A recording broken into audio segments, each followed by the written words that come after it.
NCR Sonipat Haryana में इस समय हम मौजूद हैं और भाजपा के प्रदेश महामंत्री और राय से विधायक मोहनलाल कौशिक जी इस समय हमारे साथ हैं। 2024 चुनाव को लेकर भाजपा शक्ति ताकत से आगे बढ़ रही है। बात कर लेते हैं विधायक जी, जिस तरह से अमित शाह के दौरे भी रोहतक में हो रहे हैं, इसके अतिरिक्त और भी कई मंत्री बड़ी बड़े रैली यहां पे करके जा चुके हैं, यानी कि अब तेज गति से चुनाव प्रचार भाजपा 2024 को लेकर कर रही है। आगे की क्या रणनीति है? रोहतक के अंदर योगी समाज का जो नाथ संप्रदाय है, उनके चांदनाथ जी की मूर्ति का अनावरण करने के लिए देश के गृह मंत्री अमित शाह जी आए थे और एक बहुत बड़ा भव्य आयोजन वहां पर हुआ और सभी भारत के, उत्तर भारत के बड़े बड़े संत योगी जन वहां पर आए और जो 2024 में होना है, क्योंकि आपने देखा होगा अभी लोकप्रिय प्रधानमंत्री जी उत्तराखंड में भी गए, परियोजनाओं का वहां उद्घाटन करके आए हैं, बहुत बड़ा विकास का रास्ता खोल के आए हैं और बागेश्वर धाम के भी दर्शन किए हैं, वहां शारदा पीठ पर भी गए हैं। और ये सनातन धर्म को जो जिस प्रकार से गालियां देने का काम कुछ राजनीतिक दलों ने किया है, क्योंकि आज देश की 120 करोड़ जनता जो सनातन धर्म को मानने वाली है, उन सबके दिल पर ठेस पहुंची है।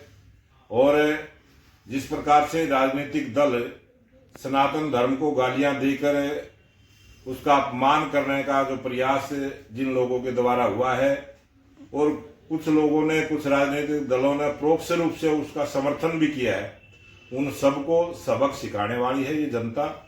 और आज जिस प्रकार से इजराइल का और गाजा का युद्ध चला है, उसमें भी आज पूरी दुनिया की नजरें टिकी हैं कि भारत की सोच क्या है, भारत की दिशा क्या है।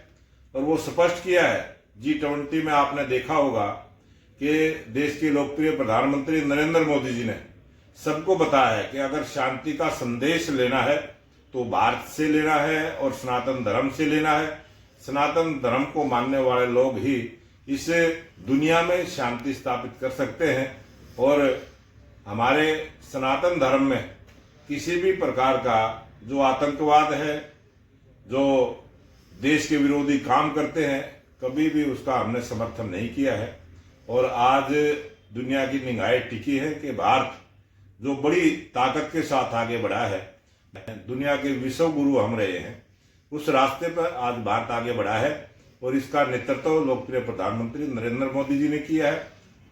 2024 का चुनाव प्रधानमंत्री नरेंद्र मोदी जी के नेतृत्व में बहुत ही बड़ी जीत के साथ तीसरी बार भारतीय जनता पार्टी की सरकार भारत में बनेगी। उसी काम में भारतीय जनता पार्टी के सभी कार्यकर्ता लगे। जिस तरह से बात कर लेते हैं खास तौर से हरियाणा की, तो 10 लोकसभा की सीटें जो है वो आती हैं इधर से। तो इन 10 की 10 लोकसभा सीटों पर किस तरह से तैयारियों को अब अंतिम रूप दिया जा रहा है, यानी कि विकास भी काफी जो है वो दर्शाते हैं ग्राउंड जीरो पे। सरकार ने और प्रदेश सरकार ने विकास के काम किए हैं। हम लोगों में जाकर उसकी चर्चा करते हैं, लोगों को बताते हैं। और 19,863 बूथ जो आज पूरे हरियाणा प्रदेश के हैं, 10 की 10 लोकसभाओं पर बूथ सशक्तिकरण का काम हमने बड़ी मजबूती के साथ किया है। सभी कार्यकर्ताओं को कोई न कोई जिम्मेवारी देकर काम पर लगाया गया है। और आज पूरे भारतीय जनता पार्टी के कार्यकर्ता जनता के बीच में जाके जनता का सहयोग और समर्थन किस प्रकार से मिलेगा, वो 2024 की तैयारी में हम लगे। जनता को एक बड़ी सौगात कह सकते हैं कि नगर निगम के तहत आने वाली कॉलोनियों को अब यानी कि उनको मान्यता मिल गई है, यानी कि विकास बढ़ेगा। कितनी बड़ी सौगात मानते हो इसको? ये देश के लोकप्रिय प्रधानमंत्री नरेंद्र मोदी जी का विजन है कि 2025 तक इस भारत देश बगैर छत के ना रहे। उसी को आगे बढ़ाते हुए लोकप्रिय मुख्यमंत्री मनोहर लाल जी ने भी 303 कॉलोनियां अभी 3 दिन पहले अप्रूव की हैं और 423 पहले की थी। 1507 कॉलोनियां पूरे हरियाणा प्रदेश में हैं। और उन सब को मान्यता देने का काम सरकार ने किया है, उनको अप्रूव किया है। उनमें गली नालियां बनेंगी, बिजली मिलेगी, उनको सीवर के कनेक्शन मिलेंगे। उनकी जो खरीद फरोख्त की रजिस्ट्रियों का बैन था 7A के मार्फत, वो सब हटाने का काम किया है। सबका अपना घर हो, पक्की छत हो, इस प्रकार से लोकप्रिय मुख्यमंत्री मनोहर लाल जी ने बहुत बड़ी सौगात हरियाणा प्रदेश की जनता को दी है। और फिर भी कोई अगर इसमें छूट गई है तो सभी से निवेदन करते हैं कि वो अपने हाउस कॉलोनी में रहने वाले लोग 5 रजिस्ट्रियां लेके आए, और अगर वो पालिका में है तो पालिका के अधिकारियों से मिले, अगर वो रूरल एरिया में है, ग्रामीण क्षेत्र में है, तो डीटीपी के माध्यम से अपनी उपस्थिति उसमें दर्ज करवाएं। तो उन सब को अभी हम सर्वे करवाएंगे और सरकार कानूनी रूप से उनको रहने का अधिकार वहां पर देगी। इस प्रकार की बहुत सारी योजनाएं हमने चलाई हैं। परिवार पहचान के माध्यम से हमने सबको चिन्हित किया है।